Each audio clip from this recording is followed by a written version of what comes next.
I've torn it all apart. And why did I do it? A couple of things. So as I got into this, what I did was to lock the shoulders on this shaft with the keyed rod. I screwed those in, and to this center, I'm just going to call it, this is a stop. I have no name for this yet, but I want to do, it has the ability for this to tuck inside this rail, and this can move up and down for the center leg. But right now I locked it in just with a piece of just angle, and then I'm going to do the same thing here. Call it a day on that. To lock the angle of the foot, what I did was I have a 1/4-20 hole here that has, so this piece, the pin goes through, and then one of the many holes here is 1/4-20. That one is 1/4-20. That goes onto the center foot, and then the center foot, the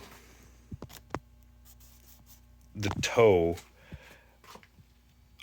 I did the angle there, and then I put it up on here, checked it with my scale on here, and the angle and what I drew doesn't line up, so I got to do that. The other thing is I want to point the toes downward on the back. So I went in my magic stockpile. I found this chunk of steel that is exactly perfect to fit inside. So, man, if I'm lucky, there's another piece exactly the same size. If not, I chop that in two, and then what that does is it just helps, it helps point the toe downward of this foot, of these feet, right? And what that will do is it will kind of, it'll point the toe downward because the pivot point is so far forward. So, yeah, I hope that works. The other thing I'm going to do is this pipe is exactly the size of this boot. So as this piece goes over here, what I'm going to do is add another piece here, and then add another piece here, and then solidify it.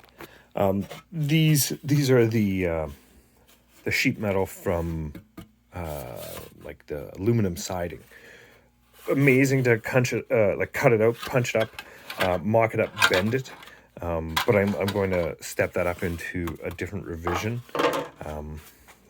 With this stuff too, I've also thought about using like an angle iron or something, or angle aluminum extrusion to just have something to screw to.